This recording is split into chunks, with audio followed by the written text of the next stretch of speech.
Hello everyone, so welcome back to my channel. So in this video we will do practice paper number 3 accountancy class 11th, and this paper is taken from Arihant book.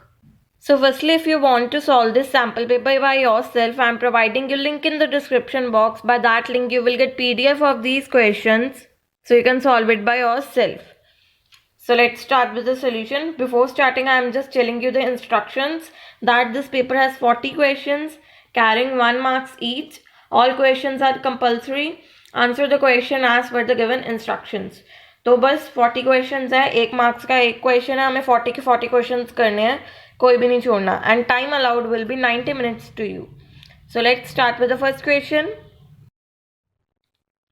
So, which qualitative characteristics of accounting information is reflected when accounting information is clearly presented? कि जब भी पहली बार हम किसी accounting information को देखते हैं तो हम क्या उसमें से कौन सी qualitative characteristics हमें नज़र आती है जब वो clearly presented होती है. हम कहेंगे, जब हम सारे ऑप्शन देंगे, हम कहेंगे अंडरस्टैंडेबल भी होता है, ठीक है, कंपेरेबल भी होता है, रेलेवेंस भी होता है, रिलायबिलिटी होता है. तो सही ऑप्शन कौन सा है? So I want to tell you, आप देखो कि आपको सबसे पहले किसी इंफॉर्मेशन को देख के कैसा रियलाइज होता है कि आप सबसे पहले जब किसी इंफॉर्मेशन को देखोगे, आप ये देखोगे कि हम उसको दूसरी इंफॉर्मेशन से कंपेयर कर सकते हैं कि नहीं, या फिर ये सही इंफॉर्मेशन है कि नहीं, या फिर ये रिलायबल है कि नहीं. नो, आप सबसे पहले ये देखोगे कि वो अंडरस्टैंडेबल है कि नहीं. जब मैंने आपको ये क्वेश्चन पढ़ा तब आपने इसको अंडरस्टैंड किया ना, कि ये देखा कि हाँ ये क्वेश्चन गलत है, या फिर ये हम इसको दूसरे क्वेश्चन से कंपेयर कर सकते हैं, ईजी है कि डिफिकल्ट है, या फिर ये कैसे है. सबसे पहले आपने उसको अंडरस्टैंड किया. सो आपने सबसे पहली चीज़ देखनी थी कि आपने अकाउंटिंग इंफॉर्मेशन को जब आप देखते हो किसी भी, तो आप सबसे पहले कौन सी क्वालिटेटिव कैरेक्टरिस्टिक्स को देखते हो उसकी. So A option is correct, understandability. Okay, clear? So now next question is, Ritesh starts business with 10 lakh. The amount introduced by him is known as. तो जो भी हम जिस भी कोई भी गुड्स या फिर कोई भी कैश से हम जिससे बिजनेस स्टार्ट करते हैं उसको हम क्या कहते हैं? कैपिटल. सो इजी, कोई डाउट वाली बात नहीं है इसमें. So now next question is, dash is an event involving some value between 2 और more entries. So this is also so easy. Transaction होती है जिसमें हम 2-3 एंटिटीज़ के बीच में जो वैल्यू डालते हैं, सेल की वैल्यू, परचेज की वैल्यू, जो भी वैल्यूज होती है 2-3, जो भी किसी ने 2 पार्टीज में सेल हुई है, 2 पार्टीज में परचेज हुई है, लोन लिए किसी ने, क्रेडिटर, डेप्टर, सब हम किस में डालते हैं? ट्रांजेक्शन में. Okay, so simple. So now next question is, so creditor are person and or other entities who owe to an enterprise an amount for buying goods and selling services on credit. So no, this is false. Why? Because जो creditor होते हैं वो person होते हैं जो amount देते हैं.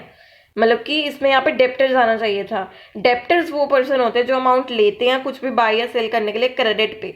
Creditors होते हैं जो देते हैं अमाउंट, डेप्टर्स होते हैं जो अमाउंट लेते हैं. So this is false. So now next question is, so single entry system is not complete system of maintaining records of financial transactions. So yeah, this is true. ये complete system नहीं होता, इसमें सिर्फ cash book, मतलब cash सिर्फ column होता है. Single entry system में डबल एंट्री सिस्टम पूरा सिस्टम होता है जिसमें कैश और बैंक दोनों का होता है. सो या this is true. So now next question is, Damon started his clothes business on 1st April 2020 with a capital of 60,000. अब एक बात इसमें ध्यान रखनी है, 1st April पे जो कैपिटल होती है, this is opening capital. On 31st March 2021 his assets were this. So ये क्या है? क्लोजिंग एसेट्स हैं दोनों. Assets were 1 lakh and liabilities were 20,000. So दोनों क्या है? Closing assets and closing liabilities. What will be the profit during the year? So profit का एक फॉर्मूला होता है. So see, profit is equal to closing capital minus opening capital. तो इसमें हमें opening capital तो गिवन ही है. कितनी गिवन थी हमें? 60,000. ठीक है, और क्लोजिंग कैपिटल हम फाइंड कर लें. कैपिटल क्या होता है? कैपिटल का फॉर्मूला क्या होता है? Assets minus liability. तो हमें क्लोजिंग एसेट्स गिवन है, क्लोजिंग लाइबिलिटी गिवन है, तो हमें उससे कैपिटल फाइंड कर लेंगे. Closing capital is equal to closing assets कितने थे हमारे? 1 lakh. एंड क्लोजिंग लाइबिलिटी हमारी कितनी थी? 20,000. सो हमारी क्लोजिंग कैपिटल आ गई 80,000. So 80,000 minus 60,000 is equal to 20,000. हमारा प्रॉफिट आ गया. So now let's see options. So B option is correct, 20,000. ठीक है, यहाँ पे ओपनिंग कैपिटल थी, हमने क्लोजिंग कैपिटल निकाल ली. Closing minus opening capital is profit. So now next question is calculate the amount of external equities from the following information. On 1st April 2015, Shyam started a business with capital of 20,000. So this is opening capital and at a loan of 10,000. So this is liability. Liability and loan is the same thing. Borrowed from a friend during 2015 to 16. He earned a profit of 10,000, introduced an additional capital of 12,000 and had withdrawn 6,000 for his personal use. On 31st March 2016, the total assets were 10,000. So I just want to tell you, इस question में थोड़ी सी miss print है. यहाँ पे 10,000 की जगह 1 लाख आएगा. सो फिर ही हमारा कोई ऑप्शंस में से आंसर आएगा, ऐसा हमारा आंसर नहीं आने वाला. सो ये बुक में मिस प्रिंट है. ठीक है, तो आप ये करेक्ट कर लीजिएगा. अब मैं आपको बताती हूँ इस क्वेश्चन में हमें फाइंड क्या करना है. एक्सटर्नल इक्विटी फाइंड करनी है, मीन्स हमें लायबिलिटी फाइंड करनी है इस क्वेश्चन में. सो सी ये सारी चीज़ें हमें गिवन है और मैंने आपको बताया था कि लायबिलिटी हम कैसे फाइंड करते हैं, एसेट माइनस कैपिटल. तो हमें क्या चाहिए इसके लिए, कैपिटल चाहिए. तो हम कैपिटल फाइंड करते हैं सबसे पहले. तो कैपिटल दी तो हुई है, पर वो मतलब कि इसमें हम एडिशनल कैपिटल भी डालिए, प्रॉफिट्स भी प्लस करने हैं, अभी सब कुछ करना है. तो उसके हिसाब से सबसे पहले कैपिटल 20,000 की है, फिर उसके बाद हमें प्रॉफिट हुआ है 10,000 का, तो इसमें हम ऐड कर देंगे 10,000 कैपिटल में. फिर एडिशनल कैपिटल भी हमने इंट्रोड्यूस किया तो 12,000 हो गया. फिर हमने विड्रॉन कर लिया 6,000 फॉर पर्सनल यूज़. तो जो विड्रॉन हम ड्राइंग होती है वो क्या करते हैं, कैपिटल में से माइनस कर देते हैं. सो ये क्या आ गई, हमारी टोटल कैपिटल आ गई. That 20,000 plus 10,000 is 30,000. 12,000 minus 6,000 is 6,000. सो 36,000 हमारी ये आ गई, कैपिटल आ गई. अब हम लायबिलिटी निकाल लेते हैं. Asset minus liability, asset minus capital. So asset minus capital is our liability, that is 64,000 हमारी लायबिलिटी आ गई. ठीक है, अब हम ऑप्शंस देख लेते हैं. So B option is correct, 64,000 is our answer. Now next question is, so next is all ledger accounts can be classified as permanent accounts and temporary accounts. तो सबसे पहले परमानेंट अकाउंट कौन से होते हैं कि जो at the end of the year नहीं क्लोज होते हैं और उनका जो बैलेंस है वो नेक्स्ट ईयर में भी जाता है. जैसे cash in hand account. Cash in hand account जो है वो हमेशा परमानेंट रहता है, मतलब उसका जो बैलेंस है वो अगले ईयर में ट्रांसफ़र हो जाता है. ऐसे ही टेम्परेरी अकाउंट्स वो हैं जो मतलब कि at the end of year बंद हो जाते हैं और उनका जो बैलेंस है वो नेक्स्ट ईयर में अगर जाता है तो ज़ीरो जाता है. So all ledgers can be classified as permanent accounts and temporary accounts. या दिस इज ट्रू कि लेजर में दोनों टाइप्स के अकाउंट्स होते हैं, परमानेंट भी होते हैं और टेम्परेरी भी होते हैं. So next question is, what will be the journal entry for adjustment of advanced commission if commission is 600 is received, 1/3 of which is in advance. तो 600 की कमीशन में से हमें 1/3 एडवांस में मिल गई, तो उसकी जर्नल एंट्री क्या होगी. अब व्हाट कम्स इन, हमारे पास क्या आई है, कमीशन आई है. सो इसका क्या आंसर आएगा, commission to commission received in advance 200. 600 का 1/3 कर देते हैं. 600 का 1/3 कितना होएगा, 200. सो 200 अमाउंट आएगी और what comes in is commission and जो भी प्रॉफिट होता है जैसे कमीशन रिसीव्ड इन एडवांस वो कहाँ पे जाता है, क्रेडिट में. So this is the right answer B. So now next question is, so if goods were 25,000 were lost in a fire, then while passing a journal entry which of the following count is debited. So सबसे पहले हम journal entry का डालेंगे जब goods lost होगी fire में. Loss by fire to purchase, ये entry डालेंगे हम, टू परचेज. सो इन्होंने पूछा कौन सा अकाउंट डेबिट होएगा. सो डेबिट तो लॉस बाय फायर अकाउंट ही होगा. अगर इन्होंने पूछा था क्रेडिट कौन सा अकाउंट होएगा तो हम डालते purchase account. So A option is correct, loss by fire accounted will be debited. So now next question is, so good taken away by the proprietor from business for his personal use will be recorded in. So जो भी proprietor goods, मतलब कि इसमें किसकी बात की गई है, ड्राइंग की. पर्सनल यूज के लिए जो भी गुड्स होती है वो ड्राइंग होती है. तो ड्राइंग हम कहाँ पे रिकॉर्ड करेंगे, परचेज, सेल, कैश बुक, कहाँ पे. सो जो ड्राइंग होती है वो हम कहाँ पे रिकॉर्ड करते हैं, जर्नल प्रॉपर में. सेल्स बुक में हम सेल्स की एंट्री रिकॉर्ड करते हैं, क्रेडिट सेल की. परचेज बुक में हम क्रेडिट परचेज की एंट्रीज रिकॉर्ड करते हैं. परचेज रिटर्न में हम परचेज रिटर्न की एंट्रीज रिकॉर्ड करते हैं. तो जो भी डिफरेंट नेचर की होती हैं एंट्रीज वो हम जर्नल प्रॉपर में डालते हैं. So journal proper is the right answer. So now next question is, So next question is, a check for 21,000 is received from P on 7th August. तो जब हम P से 21,000 का चेक लेंगे तो हम क्या एंट्री डालेंगे, what comes in is check, so check in hand to P, हम यही एंट्री डालेंगे. मतलब जिसने हमें दिया है वो हम क्रेडिट कर देंगे और what comes in is debit. So 21,000 and 21,000. Next is, and it is endorsed to M on 9th August. What will be the journal entry passed on 9th August? तो अब हमने ये जो चेक है ये M को दे दिया. So अब what goes out is check. So check in hand अब हम कहाँ पे डालेंगे? डेबिट में. So to cheque in hand and किसको दिया हमने? M को. So this will be the entry will be passed on 9th August. So now options देख लेते हैं. एंट्री कौन सी पास होगी? M to check in hand. So C option is correct. So now next question is sorry. B option is correct. M to check in hand. Okay, so now next question is, okay, so if XYZ Electronics Limited purchases 10 TV 2000 के 10 TV 2000 के 20,000 per piece and 15 tape recorders at a rate of 1,2500 per piece, and there was a trade discount of 20%, then what will be the amount to be recorded in the purchase book? So now let's calculate. So सबसे पहले 20,000 के TV purchase किए हैं, so 20,000 plus उसके बाद 15 tape recorders 1,2500 के कितने हो गए? 18,7,500.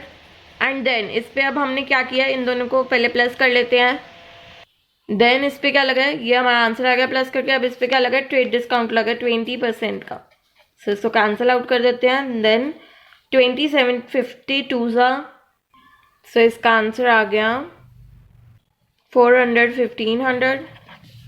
अब क्या करेंगे? इसको इसमें से माइनस कर देंगे तो हमारा टोटल आंसर आ जाएगा, that is 166,000. So which option is correct? Option number B. So I want to tell you again हमने किया क्या है इसमें. तो सबसे पहले हमें उन्होंने अमाउंट दी हुई थी टीवी की एंड देन टेप रिकॉर्डर्स की इतनी दोनों को ऐड कर दिया, उसका 20% निकाल दिया जस्ट हमने ट्रेड डिस्काउंट. तो this amount will be recorded in the purchase book. Just उसका हमने 20% कर दिया ट्रेड डिस्काउंट का. सो now next question is, so amount directly deposited by the debtors in bank of 20,000, how will it be treated by the purpose of bank reconciliation statement? तो सबसे पहले अगर हमें balance as per cash book दिया हो balance as पर, तो फिर हम क्या करेंगे? हम पासबुक के तरीके से चलेंगे. तो अगर पासबुक में ऐड हुआ है तो हम कैश बुक में भी ऐड कर देंगे. सो बैलेंस अगर एज पर कैश बुक हो तो हम ऐड करेंगे, और अगर बैलेंस एज पर पासबुक हो तो हम कैश बुक के हिसाब से चलेंगे. यस, हम कैश बुक के हिसाब से चलेंगे तो हम माइनस कर देंगे. समझ आया क्या किया है? अगर balance as per cash book दिया हो तो हम पासबुक के हिसाब से चलेंगे, अगर पासबुक में ऐड हुआ तो हम कैश बुक में भी ऐड कर देंगे. अगर बैलेंस एज पर पासबुक हुआ तो हम माइनस कर देंगे.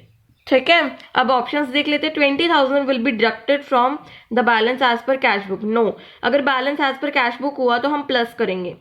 20,000 will be added as the balance as per passbook. No, अगर पासबुक के तरीके से हो तो हम माइनस करेंगे.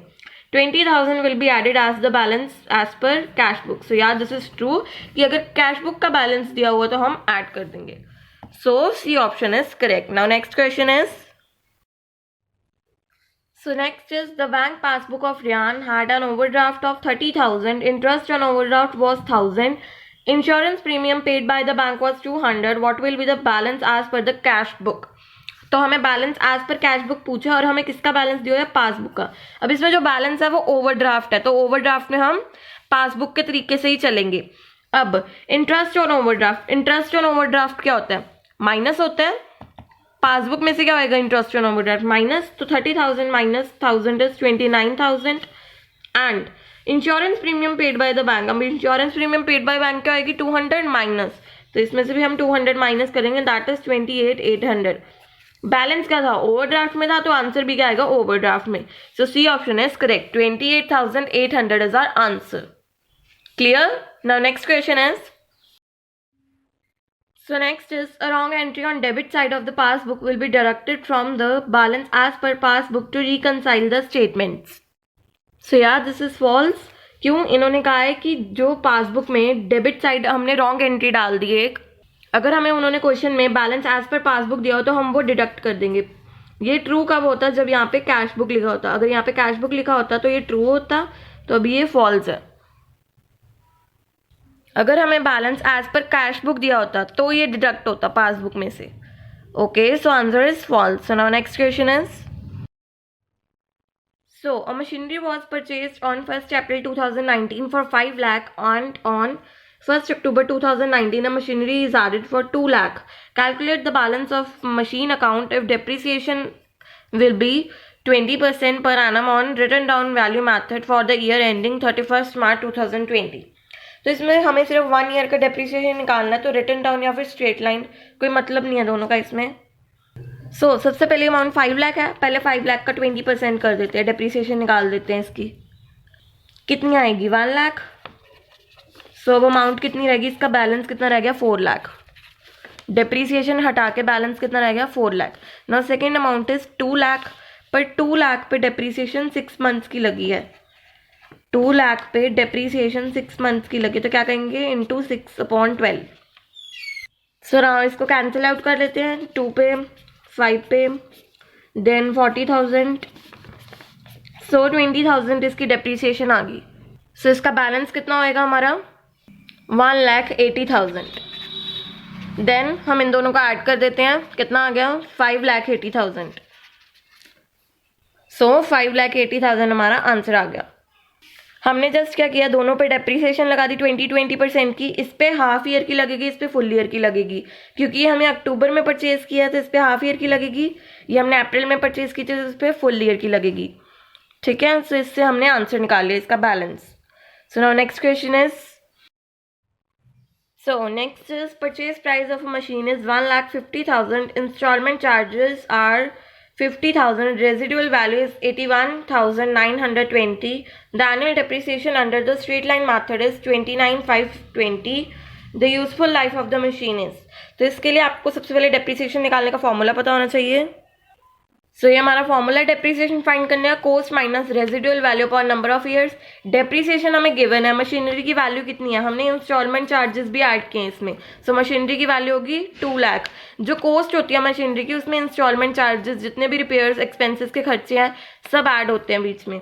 रेजिडुअल वैल्यू भी हमारी गिवन है, तो सारी वैल्यूज पुट करके हम नंबर ऑफ ईयर्स की वैल्यू निकाल लेते हैं. तो सबसे पहले डेप्रिसिएशन की वैल्यू कितनी है 29,520. कॉस्ट कितनी है इसकी 2 लाख. देन रेजिडुअल वैल्यू कितनी है 81,920 upon number of years. Okay, तो ये इधर भेज देते हैं, इसको इधर भेज देते हैं. 2 लाख माइनस 81,920, 1,18,080 अपॉन, इसको इधर भेज देते हैं 29,520. अब दोनों को डिवाइड कर देते हैं जस्ट. हमारे नंबर ऑफ ईयर्स कितने आ गए 4. जस्ट जिसके लिए आपको डेप्रिसिएशन का फॉर्मूला पता होना चाहिए था. Okay, so now let's see options. So C option is correct. So now next question is, yes, which of the following does not correctly differentiate between revenue reserve and capital reserve? Revenue reserve is created out of revenue profits, whereas capital reserve is created primarily out of capital profit. So yeah, this is true. ये point भी है एक, बाकी भी पढ़ लेते हैं एक बार. ये revenue reserve is created for compliance of legal requirements और accounting practices, whereas capital reserve is created to strengthen the financial position to meet unforeseen contingencies or for some specific purposes. So yeah, this is also true कि हम जो revenue reserve है for the legal requirements को complete करने के लिए हम उसको यूज कर सकते हैं, और जो कैपिटल रिजर्व है उसको हम आगे जाके अगर कोई लॉस आ गया, कोई बड़ा लॉस आ गया, उसको पूरा करने के लिए हम कैपिटल रिजर्व को यूज कर सकते हैं. सो या this is also true. Next is revenue reserve can be utilized only for a specific purpose, whereas capital reserve can be utilized for any purpose. No, this is not true. कि जो revenue reserve है can be utilized for specific, ये तो true है कि specific purpose के लिए होता है revenue reserve, पर ये नहीं true कि capital reserve है कि वो किसी भी purpose के लिए होता है. capital reserve भी अपना एक specific reserve होता है, हम कुछ specific definite तैयार करके रखते हैं कि हम इसके लिए इसको यूज करेंगे. So this is the correct answer. उन्होंने पूछा इसमें से कौन सा नहीं सही है difference between revenue reserve and capital reserve. So C is the right answer. Now next question is, so the amount set aside for the purpose of providing any known liability, the amount of which cannot be ascertained with reasonable accuracy is known as. तो ऐसी कोई amount जो कि हम ascertain नहीं कर सकते हैं, so ऐसी कौन सी है प्रोविजन. सो सिंपल, इसमें कोई समझने वाली बात नहीं है कि ऐसी कोई अमाउंट जो कि हम सेट असाइड रखते हैं जिसका हमें पर्पस नहीं पता लगता कि आगे जाके हम इसको किस लिए यूज करेंगे, तो वो कौन सी होती है provision. So correct answer is answer number B, provision. So now let's start with the assertion, reasoning, MCQs. देखने से पहले हम सबसे पहले इसके पॉइंट्स देख लेते हैं। कैसे सॉल्व करना है। क्वेश्चन नंबर 21 to 25 सारे असर्शन रीजनिंग MCQs हैं। There are 2 statements marked as assertion and reason. Read the statement and choose the appropriate option. कि अगर असर्शन सही है और रीजन गलत है तो हम सी ऑप्शन टिक करेंगे। असर्शन फॉल्स है, रीजन ट्रू है तो हम डी ऑप्शन टिक करेंगे।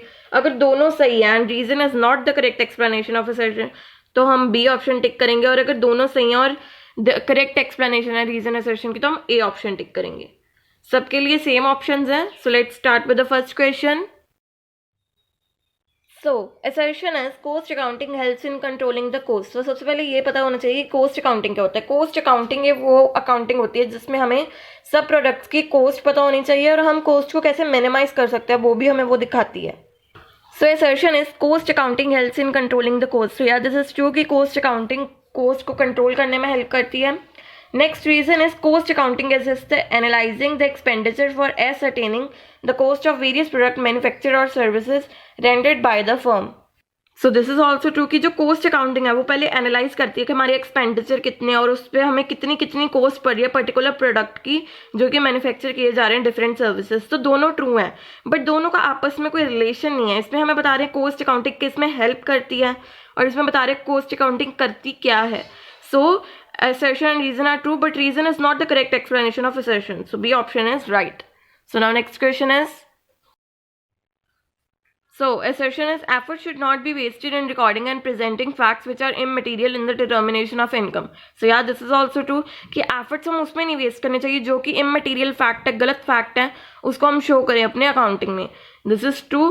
और ये कौन सा हमें बताता है concept? Materiality concept. So this is true. The reason is the concept of materiality requires that accounting should focus on material facts. So yeah, this is also true. And reason is the correct explanation of assertion. इसमें भी हमने materiality concept की बात की है, इसमें भी हमने materiality concept की बात की है. So A option is right.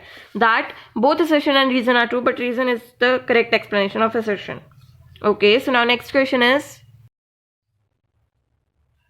assertion is if goods are withdrawn for personal use by the proprietor, drawing account is debited. क्या एंट्री डालते हैं जब हम goods पर्सनल यूज के लिए विदड्रॉ करते हैं? Drawing account debit to cash. इसमें कौन सा अकाउंट डेबिट हुआ है? ड्रॉइंग ही हुआ है। So this is true. As per the rules of accounting decrease in capital is debited. So या दिस इज ऑल्सो ट्रू कि जब अकाउंटिंग में कैपिटल डिक्रीज होती है तो हम उसको डेबिट करते हैं और इंक्रीज होती है तो हम कैपिटल को वो नहीं करते होते क्रेडिट कि जब हम कोई भी कैपिटल इंट्रोड्यूस करते होते तब हम डालते कैश टू कैपिटल। सो यार जब डिक्रीज होएगा तो कैपिटल डेबिट होएगी। So both are true and reason is the correct explanation of assertion. So A option is right क्योंकि दोनों का आपस में पक्का रिलेशन है। क्योंकि इसमें क्या कह रहे हैं कि डिक्रीज इन कैपिटल डेबिट होती है और इसमें भी हमने जब कैपिटल में डिक्रीज आया ड्राइंग हुआ तो उसको भी हमने डेबिट किया। सो ये option is right. Now next question is, assertion is when direct debit is made by the bank on behalf of the customer, favorable balance as per the cash book is less than that of passbook. So this is false. Why? क्योंकि जब हमें direct debit कर दिया suppose करो bank ने तो passbook में से हमारा अमाउंट कट जाएगी। हमने किसी को डायरेक्ट डेबिट कर दिया तो हमारे बैलेंस कम हो जाएगा पासबुक का, पर इन्होंने लिखा कैश बुक का बैलेंस कम होगा। अभी हमें कैश बुक में तो कुछ पता ही नहीं है कि डेबिट हुआ है कि नहीं हुआ, तो हमने अभी तक सिर्फ पासबुक में से एंट्री कम की है। सो ये गलत है। अगर यहाँ पे लिखा होता कि passbook less than the cash book so ये ट्रू होता। ठीक है। Now reason is if an entry of payment has been recorded in the passbook but not in the cash book then the balance of passbook will be less than that of cash book. So यार ये true है कि अगर entry of payment has been recorded in the passbook में हमने record कर दी पर अभी तक कैश बुक में रिकॉर्ड नहीं की तो पासबुक का बैलेंस कम होएगा कैश बुक से। जो मैंने अभी बोला कि अगर ये ट्रू तभी होएगा अगर पासबुक पहले आता कैश बुक बाद में आता। So this is true, this is false. So which option is correct? That assertion is false but the reason is true. So D option is correct. So now next question is, assertion is straight line method of charging depreciation makes comparison of profit for different year easy. So yeah, this is true. Straight line method में हर साल एक ही depreciation लगती है तो हमें easy हो जाता है comparison करना और easy हो जाता है depreciation लगाना भी। Under straight line method, this is true. Under straight line method, different amount of depreciation is charged every year to profit and loss. No, this is not true because written down value में होता है हम different values charge करते हैं। Straight line method में तो हम एक ही value हर एक साल लगाते हैं। So this is false. This is true. So assertion is true but the reason is false. So C option is correct. C option is the answer. So now let's start case based study MCQs. So read the following of case study and answer questions 26 to 30. तो इसको read करके हमने 26 to 30 questions का answer देना है. Shiv is the owner of Shiva enterprises which produces chemicals. तो शिव एक honour है शिवा एंटरप्राइजेस को ये है और उसमें वो केमिकल्स प्रोड्यूस करता है. He maintains the book of account himself. तो अपने आप मेंटेन करता है. 1 जून 2015 में an old plant was purchase for 50 lakh by Shiva Enterprise. An amount of 10,000 was spent on transporting the plant of the factory site. In addition, 15,000 was spent on the repairs for the bringing plant into the running position and 25,000 on its installment. Shiva has recorded in the books of account 50 lakh. तो 50 लाख की उसने purchase की थी. उसने सारी expenses add नहीं की इसमें.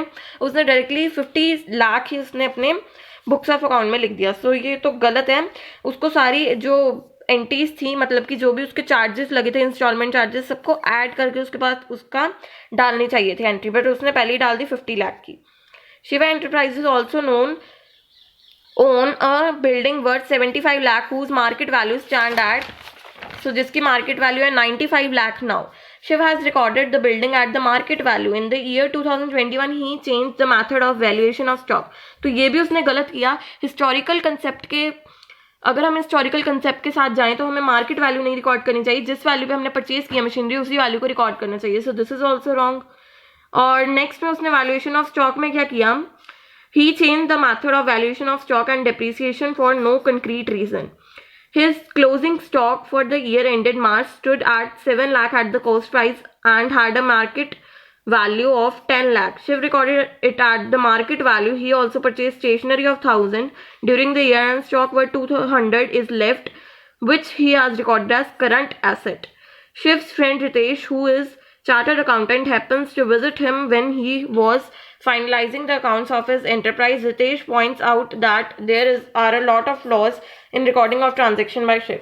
So यहाँ बहुत सारे flaws है इसमें. क्यों? उसने वैल्यूएशन स्टॉक में भी अगर हम अकॉर्डिंग टू कंसिस्टेंसी कंसेप्ट चले, कंसिस्टेंसी में हम ऐसे मेथड नहीं चेंज कर सकते. उसने डेप्रिसिएशन का कंसेप्ट भी चेंज कर दिया. और अगर हम हिस्टोरिकल कंसेप्ट के साथ चलें उसने मार्केट वैल्यू में भी डाल दिया. तो उसके सारा जो अकाउंट है वो गलत है बिल्कुल. सो अब क्वेश्चंस पढ़ते हैं और उनका आंसर करते हैं. According to you which of the following accounting treatments were incorrect. तो all of these were incorrect. Why? Because valuation plant में उसने, अगर हम पीछे जाके देखें वैल्यूएशन प्लांट में उसने वो सारी वैल्यूज नहीं डाली और उसने सीधा ही अपनी वैल्यू डाल दी. मतलब उसने 50 लाख डाल दिया. उसने कोई भी इंस्टॉलमेंट चार्जेस ऐड नहीं किए. सो this is also wrong. Next is valuation of building. उसने मार्केट वैल्यू डाल दी उसमें. सो this is also wrong. Valuation stock में उसने डेप्रिसिएशन का मैथड ही चेंज कर दिया. अकॉर्डिंग टू कंसिस्टेंसी कंसेप्ट हमें ये नहीं चेंज करना चाहिए. तो दिस इज ऑल्सो रॉन्ग. तो all of these are wrong. Now next is a building worth 75 lakh whose market value stands at 95 lakh now. Shiv has recorded the building at the market value. तो उसने market value में. तो what is the correct accounting concept that should be used? तो historical cost concept. तो according to historical cost concept उसने जिस amount पे purchase किया उसको वही रिकॉर्ड करनी चाहिए थी, पर उसने मार्केट वैल्यू में इसको रिकॉर्ड कर दिया. सो ये option is correct. Now next question is in the year 2021 ही change the method of valuation of stock and depreciation for no concrete reason. तो उसने कोई भी कंक्रीट रीजन मतलब एग्जैक्ट रीजन नहीं दिया इसका, पर उसने ऐसे अपनी चेंज कर दी डेप्रिसिएशन का method. Which accounting concept has been violated. तो कंसिस्टेंसी. कंसिस्टेंट रहना चाहिए तो उसको एक ही मेथड के साथ, पर उसने अपनी मर्जी से कोई भी कंक्रीट रीजन ना देके एग्जैक्ट रीजन ना देके अपनी वो चेंज कर ली. So now next question is recording of stock at market price by Shiv is wrong because. तो क्यों रॉन्ग हुई? Because it violates the conservatism concept. तो कंजर्वेटिज्म कंसेप्ट और हिस्टोरिकल कॉस्ट कंसेप्ट एक ही कंसेप्ट है, बस उन्होंने जस्ट नाम चेंज कर दिया कंफ्यूज करने के लिए. तो जब उसने वैल्यूएशन ऑफ स्टॉक की उसमें भी उसने मार्केट वैल्यू पे डाल दिया वो. So this is also wrong. It violates the conservatism concept. So now next question is purchase stationery of 1,000 only 1,000 during the year and stock worth 200 is left, which he has recorded as current asset. Which of the following concept has been violated in the given lines? So इसमें कौन सा concept violate हुआ है? It violates the materiality concept. Why? Because stationery is not a current asset. Stationery क्या है? Stationery एक expense है. उसने इसको क्या कहा कि इसमें उसने करंट एसेट में इसको रिकॉर्ड कर दिया. बस स्टेशनरी इज एक्सपेंस तो उसको करंट एसेट में रिकॉर्ड नहीं करना चाहिए. So materiality concept violates here. So now इसके साथ हमारी फर्स्ट केस स्टडी कंप्लीट हो गया. Now let's start with the second case study. So now read the following case study and answer questions 31 to 35. Sharram has his trading business in Delhi. All his transactions occur within the limits of Delhi. Sharram bought goods for 2 lakh on credit. He sold them for 2,70,000 in the same state on credit. He paid for railway transport 16,000. He brought computer printer for 20,000. He paid postal charges 4,000. और सब पे कितना कितना GST लग रहा है? CGST 5% and SGST 5%. Okay, so now let's start with the first question. इसमें just हमें सारी एक्सपेंसेस बताई थी, कुछ ज़्यादा समझने वाली बात नहीं है. Okay, by what amount with the creditors account be credited for the purchase of 2 lakh. So now purchase कितने की हुई है? 2 लाख. अब 2 लाख पे आप क्या करोगे? इस पे कितने अमाउंट पे हम क्रेडिट करोगे? आप कहोगे 2 लाख पे क्रेडिट कर देंगे. नो, इस पे क्या लग रहा है? सीजीएसटी भी लग रहा है 5% एंड एसजीएसटी भी. तो सबसे पहले 5% सीजीएसटी लगाते हैं इस पे. 5 2 10 एंड 0 0 0. सो 10,000 का सीजीएसटी लग गया एंड 10,000 का एसजीएसटी लग गया. तो दोनों का ऐड करके 20,000 ये अमाउंट आ गई एंड 2 लाख पहले की थी. तो 2,20,000 विल बी द अमाउंट जिस पे वो क्रेडिट करेंगे. हमने सीजीएसटी और एसजीएसटी भी लगाना है. Okay, so now next question is he sold them for 2,70,000 in the same state on credit. तो सेम स्टेट पे उसने क्रेडिट पे सेल कर दिया. By what amount will the debtors be debited while passing. इस पे भी सेम ही होगा, बस हमें जीएसटी लगाने हैं. 2,70,000 पे अगर हम 5% जीएसटी लगाएं तो कितना होगा? 1,3500. एंड हम इस पे एक और ऐड करेंगे क्योंकि एसजीएसटी भी लग रहा है. सो 27,000 विल बी द अमाउंट जो कि ऐड होगी सीजीएसटी और एसजीएसटी की. तो 2,70,000 प्लस 27,000 कितना होता है? 2,97,000. So C option is correct. Just इसमें हमने एक चीज ध्यान रखनी है, सीजीएसटी एसजीएसटी लगाना है, बाकी कुछ भी ध्यान नहीं रखना. नेक्स्ट क्वेश्चन इज जीएसटी कौन सा टैक्स है? सो जीएसटी कौन सा टैक्स है? इनडायरेक्ट. डायरेक्ट टैक्स कौन सा होता है? डायरेक्ट टैक्स जैसे हम सैलरी पे करते हैं डायरेक्ट टैक्स, अपना रेंट पे टैक्स पे करते हैं. इनडायरेक्ट टैक्स कौन सा होता है? जैसे हम जो भी गुड्स वगैरह परचेज कर रहे हैं, जब शॉपकीपर हमें गुड्स वगैरह दे रहा है, ठीक है, तो उस गुड्स का टैक्स हम पे कर रहे हैं. शॉपकीपर को पे करना चाहिए था, पर उसका टैक्स जो है वो हम पे कर रहे हैं. ठीक है, so GST is a indirect tax जो हमें गुड्स वगैरह पे लगता है, हम शॉपकीपर का टैक्स पे करते हैं उसमें. ठीक है. So now, what journal entry would have been passed by the Sharan in case he had resorted to interstate purchase of goods on which GST is levied? So बस एक चीज ध्यान रखनी है, इंटरस्टेट. इंटरस्टेट पे कौन सा लगता है? आईजीएसटी. सो आईजीएसटी वाली ऑप्शन करेक्ट होगी. सो इस पे तो सीजीएसटी एसजीएसटी लग रहा है, इस पे आईजीएसटी लग रहा है. So purchase input IGST to cash. Interstate पे कौन सा लगता है? आईजीएसटी. और इंटरा स्टेट पे कौन सा लगता है? SGST and CGST. So now next question is what is the journal entry passed for return of intra-state purchase of goods on which GST is levied assuming that Sharan returned the goods. So अब purchase return हो रहा है, so ये वाला आएगा, और inter state है तो input CGST and SGST to creditors. ठीक है, सो ये option is correct. So with this हमारी second case based study question भी कंप्लीट हो गए. Now let's start with the third one. So now finally last case study question is read the following case study and answer the question 36 to 40. So okay, so Dheer has started a new business recently. The following transaction take place. तो इसका हमने एक accounting equation बनाना, तो हम एक एक entry पढ़ के एक एक सॉल्व करते जाते हैं अकाउंटिंग इक्वेशन. सो सबसे पहली है started business with cash 1 lakh and goods 40,000. तो सबसे पहले सो या started business with cash and goods. तो 1 लाख की कैश से और 40,000 के गुड्स से हमने बिजनेस स्टार्ट किया. तो कैश में 1 लाख ऐड कर दिया और 40,000, और इधर से कैपिटल 1,40,000 होगी. सो ये आंसर आ गया हमारा. Next is bought goods on cash and on credit. पूरी एंट्री पढ़ते हैं. Bot goods on cash 30,000 and on credit 20,000.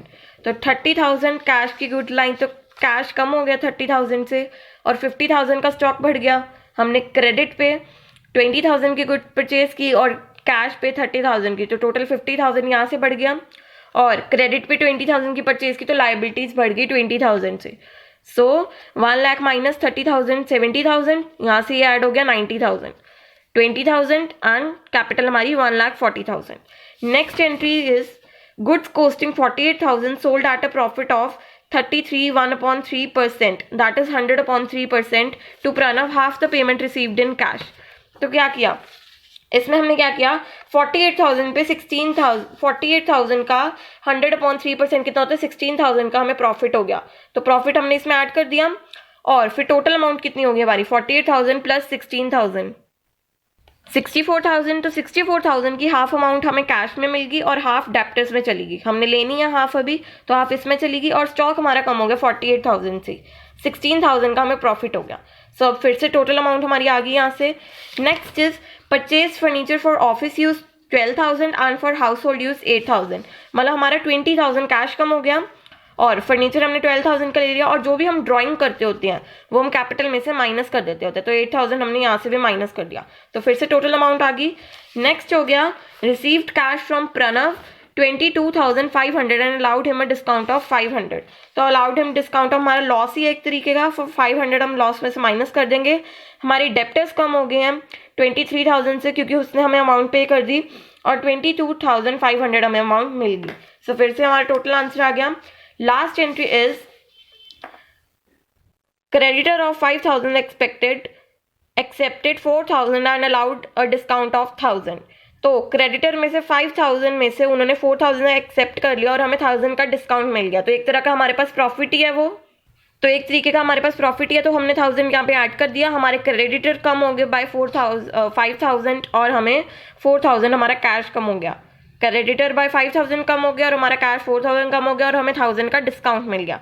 तो ये हमारी टोटल अमाउंट आ गई। अब हम इससे क्वेश्चंस को आंसर करते हैं। If you want to take the screenshot you can, आप इसका स्क्रीनशॉट ले सकते हो अकाउंटिंग इक्वेशन का।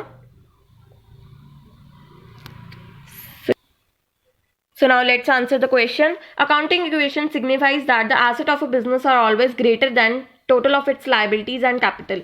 No, this is false. Why? क्योंकि हमारी accounting equation क्या कहती है, asset is equal to liability plus capital. So equal होते हैं, इन्होंने कहा asset बड़े होते हैं. So this is false.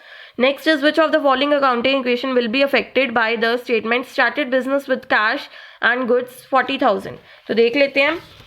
started business with cash and goods, तो कैश इफेक्ट हुआ, स्टॉक इफेक्ट हुआ एंड कैपिटल इफेक्ट हुई। Cash, stock and capital, so B option is right.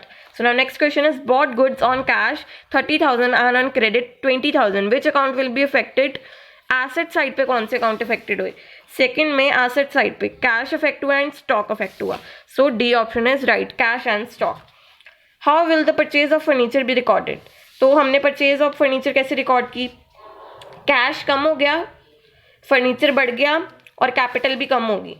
So on asset side cash will be reduced by 20,000, furniture will be increased by 12,000 and on liabilities and capital side capital will be reduced by 8,000। सो ये option is correct. बाकी options पढ़ने की जरूरत ही नहीं है क्योंकि हमने यही किया है। इसमें हमने क्या किया, कैश को रिड्यूस कर दिया 20,000 के साथ, फर्नीचर को बढ़ा दिया 12,000 के साथ एंड कैपिटल को रिड्यूस कर दिया 8,000 के साथ। सो now next question is how will the liability and capital side reflected in the final equation। so final equation देखते हैं। so at last this is our final equation की liability हमारी 15,000 है and जो हमारा capital है वो 1,48,500 है। so B option is correct। so this is all about today। I hope so each and every part is clear to you। हमारे 40 के 40 questions complete हो गए। If you have any query, you are free to ask me in the comment section, and for more, do subscribe to my channel. Thank you.